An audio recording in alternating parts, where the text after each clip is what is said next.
Okay. There's no bees in here.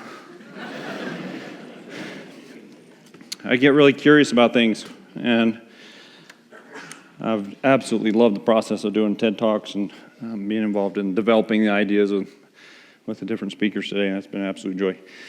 But I get curious, and so 5 years ago, I got curious about bees. And so I joined a bee club on Facebook, and then I went to the bee club meetings, and then I bought bees.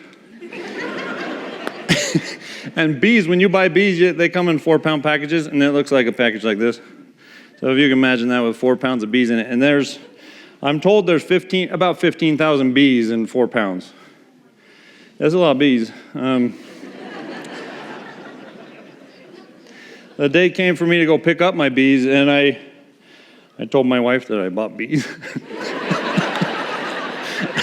And I bought 15,000 of them.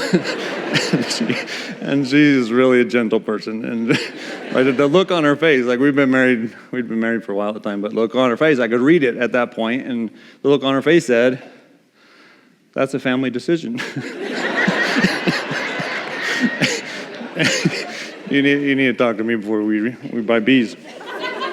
I told my kids that I bought bees, and there was 15,000 of them, and they were really excited about it. I said, we need to go pick them up, and they're 45 minutes away. They were in Pocatello. So they all piled in the car, and on the way down there, we have we travel like a family with young children. There's back and forth, and there's fighting, and I get involved in it. I fight about the radio, and we go all the way down to Pocatello for 45 minutes, and we pretty much fight for 44 minutes of it. And when I get there, there's this really nice beekeeper. If you ever meet a beekeeper, they're more than willing to be your mentor and help you out. But this really kind beekeeper, I went into his garage to get my bees, and there was a whole garage full of packages just like this. And he handed me my package. And he hands me his package in it, and when you hold a package that's full of bees like this, you can feel the sound that they're making. There's a hum to it. And those bees, they have like a tubular mouth. It's called proboscis, and you can look at it, and there's hundreds of proboscises. They're poking out of the screen.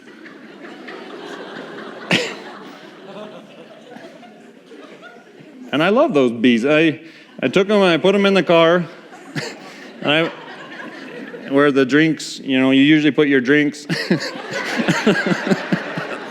I put all those bees where you were supposed to put the drinks. And then I closed my door and we started driving back home to Idaho Falls. And I look in the rearview mirror. It's just there's complete engagement in those, and that we have 15,000 bees in the car. And I should probably just stop there. That's my TED idea.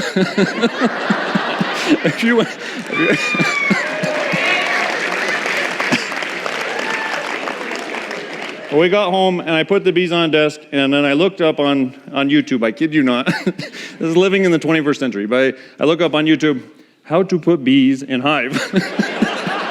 If you're curious about that tonight, look it up. And it's worth a half an hour of your time tonight to look up how to put bees in a hive. You're going to see a whole bunch of beekeepers, and what they do is they take this box and they pour them, and there's bees up in their face, and they're all flying around, and that was unnerving. So I stopped watching those videos, and I got on Amazon, and I ordered bee suits. That's the honest truth. I ordered bee suits after I got my bees.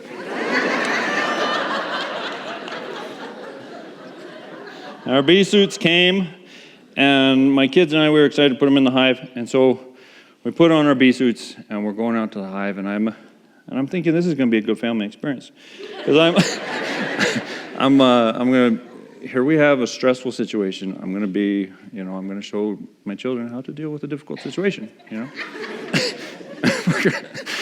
I don't know what I was thinking. I thought it was Bob Ross,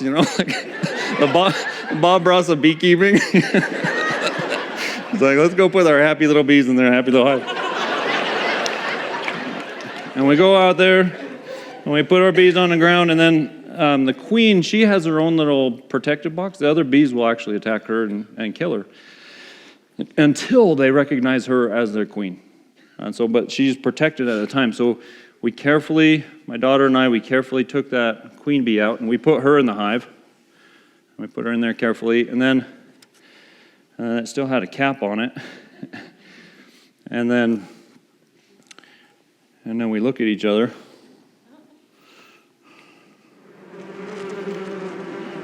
Yeah.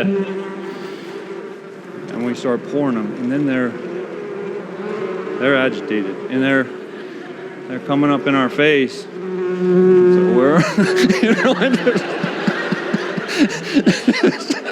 and then I started swatting at him, and I was flailing, and I was scared. I was so scared, and then I took a sting because I was swatting them and smacking them and getting more and more mad, and I got stung, and then I said a dirty word, and then I ran away, and then all my kids ran away. And I know there's a beekeeper in here somewhere who's like, what a dumbass. And I know it was bad, and I've gotten better since.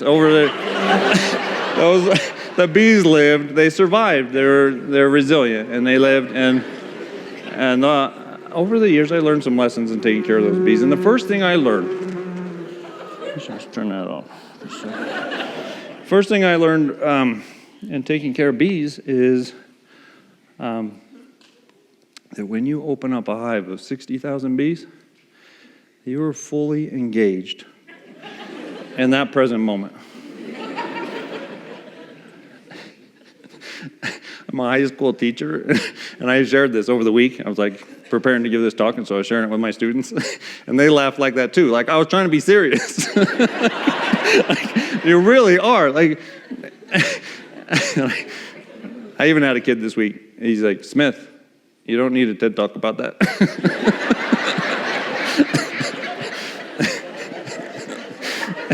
Well, let me try. Okay, so you open up a hive full of 60,000 bees, and you are completely present in that precise moment. And here's what I mean by that. Like when I open a hive of bees, I'm not ruminating about the past. I'm not chewing on past conversations, or I'm not worried about any regrets, and I'm not thinking about a future that I don't know, an unknown future. I'm not worrying about a future, because I am completely engaged in that precise moment. That engagement, it creates an awareness in you, and you're more aware. The first thing you're aware of is the sound of the bees. Let's do that again. Well, when I'm walking up to the hive, I can hear that sound, and it does invoke fear. And maybe some of you in this room, when I turn that on,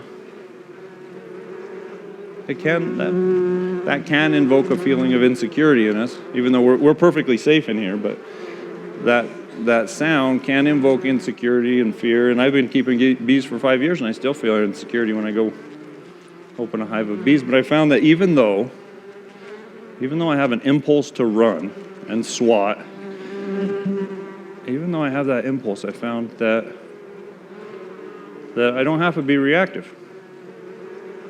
I can do very slow movements. And so what I'll do when I open the hive, bees will seal their hive with a substance called propolis. It's made out of their saliva and pine sap that they get. It's a really resinous substance. But I found that I can move, even with that sound going on, I do not have to be reactive. I can move very slow.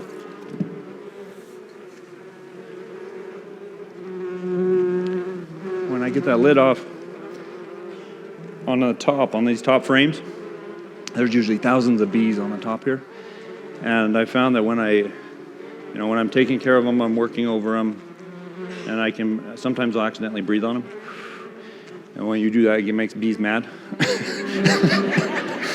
It really agitates a bee when you breathe on it. and their abdomens will go up, and you'll have some that their special job is to protect the hive, and they'll be flying in your face and all around your head.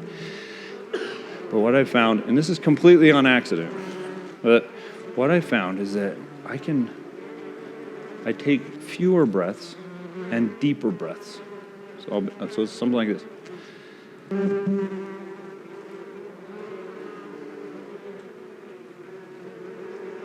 And maybe if if you don't feel self-conscious, you can try that too. And maybe it will ease the sound there.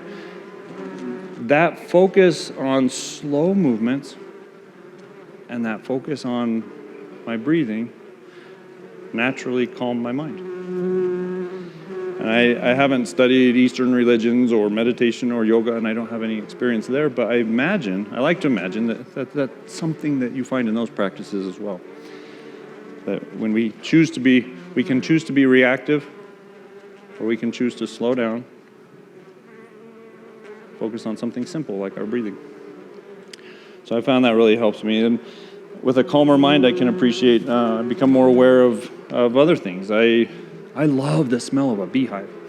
When I open up a beehive, what you're smelling when you open up a beehive, you're smelling 10,000 flowers, all within a 3-mile radius of that particular hive. Bees will travel up to 3 miles to gather nectar. If you think about it, like a bee is very, very small. The amounts that they gather when they go to to these flowers, it's just tiny, tiny amounts.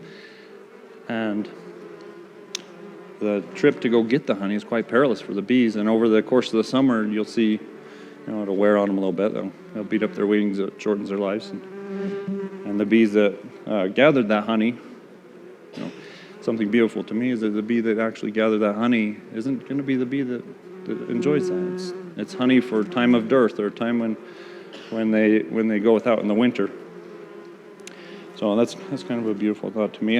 In preparing for this talk, I talked to a whole bunch of people about bees, and I talk to people about bees anyways. That's just what I do. But I talked to a whole bunch of people about bees, and I said, is there something for you that makes you completely present in that moment, where you're not worried about the past and you're not worried about the future, but you're completely engaged at that specific moment? And as I've asked different people that, some people, a friend of mine says bass fishing. When I'm bass fishing, I'm right there. I had another friend who said Zumba. Zumba. I've had a friend who said tacos. When I'm eating tacos. I had another person who's really touched me, but the person said, when I'm listening to someone else, I can be fully there for them. I'm fully engaged in what they're telling me. I'm feeling their story. I'm there for other people when I'm listening. And then I had someone tell me that you can constantly be engaged in the present moment. And I don't know if that's true or not. It hasn't been my experience, but I'm open to persuasion that we can. I really am. I'm not joking around. Some people say you can be constantly engaged in the present moment. I'm willing to test that out. Regardless of whether we can constantly be engaged and constantly be living in just the moment that we're at, regardless of whether we're doing that, there is something that enlivens each one of us in here. And do that thing. Take time to do that thing.